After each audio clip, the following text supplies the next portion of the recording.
right, I am sorry this is going to be a little shaky. The microphone's not working on my computer, on the new computer that they gave us, so I'm going to have to do this with my phone. I just wanted to kind of give you an idea because there's a lot on here, and I can't really remember if you were here when we went over the metals and non-metals and all that. But anyways, this is to help with your homework. We talked about periods go across, and they call groups and families the ones that go up and down, and I think I didn't mention that maybe. But periods then, period 1 would be hydrogen and helium, period 2, lithium, beryllium, boron, carbon, nitrogen, oxygen, fluorine, and neon, and so on as you go down. The groups that go up and down, I call them families sometimes, and just like members of your family may have similar interests or similar things with you, so do these. So like hydrogen all the way down, that's group 1. Group 2 is beryllium and down. Now the transition metals right here, we tend to skip because they kind of operate differently from the others, and we'll talk about those in a later chapter. So we kind of skip those and we go group 3A, 4A, 5A, 6A, 7A, and then helium and down is 8A. But if you come back here to the transition metals, that's called 3B, 4B. So it's almost like there's two sets. There's an A group and a B group.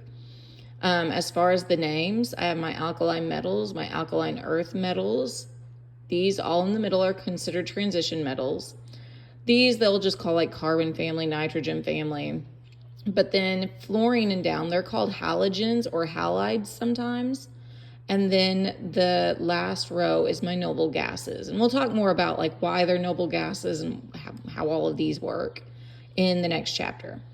So anyways, that's kind of explaining that. Now on to the metals versus non-metals. I have metals which are shiny. They conduct electricity well. You can hammer them out into thin sheets. And that is everything on the left side of the periodic table. You can see I have this orange line. It's kind of a stair step. It's hard to see because I've colored in the stuff beside them, but right here, boron, if you can see my mouse going, there is this stair step. Everything on that side of the stair step, on the left side of the stair step, is considered a metal. So that's why I have it highlighted here. Then everything on the right side of that is non-metals. Now the ones that I have in orange are called metalloids. They kind of have properties in between metals and non-metals. My non-metals are very dull, or they lack luster is what they call. They easily break if I were to hammer them. But if you're having trouble remembering which side is which, I always just ask kids, because they have that, they put the stair step on their periodic table, and I still get kids that'll say, well, which ones are the metals? I'm like, well, you know, there's some on here you know are not metals, like say oxygen gas, for example. So that's how I can tell this side's my non-metal, or a lot of kids realize that iron is a metal. So then they see iron on this side and they know that this side are my metals. All right, so that's the front side explained. If there's anything else that you found on here that I forgot to say, just let me know. This did not turn out great. You can't hardly see my electron clouds, but an atom, this is what it is made up of. I have this center nucleus that's made up of protons and neutrons. And then we have these electron clouds of electrons. Now my nucleus is very small and dense. It's held together tightly. And my electrons, I call them my wild childs, they are flying around on the outside, and they can actually go quite a bit of distance. So it makes the outer part of the atom really big.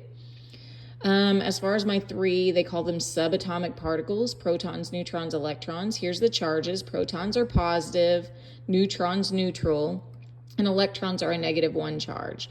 So right now, everything we've talked about, we just assume that they're neutral charged. We'll learn later that they're not. But for right now in this chapter, that's what we're going to say. As far as mass, my protons and neutrons each weigh 1 AMU, they're called atomic mass units.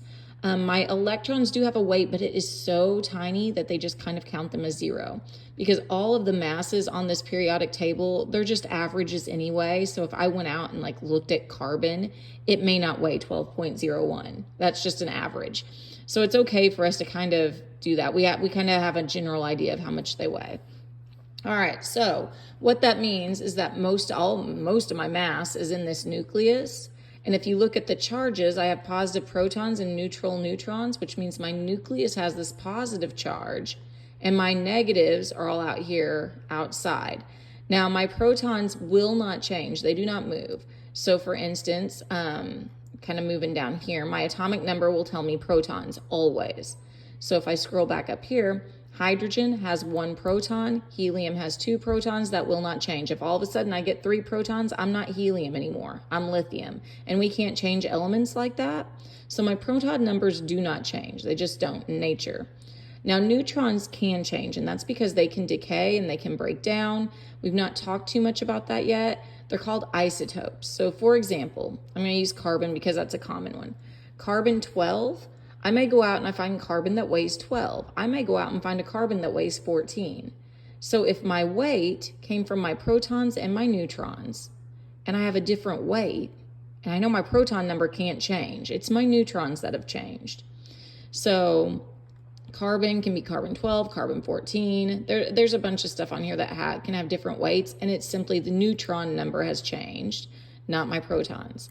So neutrons, once again, they can decay, and that's how they can change and break down, or we just find them in nature that way. Like that's just how they occurred on Earth. Protons are the same though. Electrons, those can change. Those things, they can, not only can they change, but they should be found right here. It's kind of like when you were in chemistry, like in second hour, like you should be in chemistry second hour, but if they come up and find you, maybe you're in the bathroom, or maybe you left for the day, or whatever. And you weren't where you're supposed to be. Electrons do that, but they come back. So maybe you aren't here today. They came to find you and you're in the bathroom, but then they come back 10 minutes later and you're back in the classroom. Electrons do the same thing. They can move around. And when they do that, it makes these atoms charged, which is what we'll talk about in the next chapter. Right now, we're going to pretend they're all neutral. Okay, so this can tell us my proton number always. Now, if it's neutral, it will also give me my electron number. So in this chapter, we're assuming they're neutral. So right now, if I have 2 protons, I would also have 2 electrons. My atomic mass is down here at the bottom. So I just copied helium's right here. So if that's the case, and you did this with us a little bit, my atomic mass is 4. That is my protons and my neutrons. That's where I'm getting my mass. So I know my protons are 2. So I know my neutrons must be 2 also to give me 4. And that's what I was doing down here to show you that. All right, that's what we've done for the most part right now. I've sent some worksheets. And if you're having trouble or anything, like shoot me an email. I'll be more than happy to get back with you. And if there's any videos, like if you just need a quick little explanation on something, I can always do that too. And the possibility of always, like if you need to do like a Zoom meet or something like that, if you have questions you want me to answer, anything like that, like whatever you need, just let me know. My prep period's not until 7th hour, so if you send me something, it takes me a little bit long to get back to you, that's why. But I will get back to you. Anyways, I hope you're doing good. We miss you here. And heal up and get better and get back to us. Let me know if you need anything. Bye.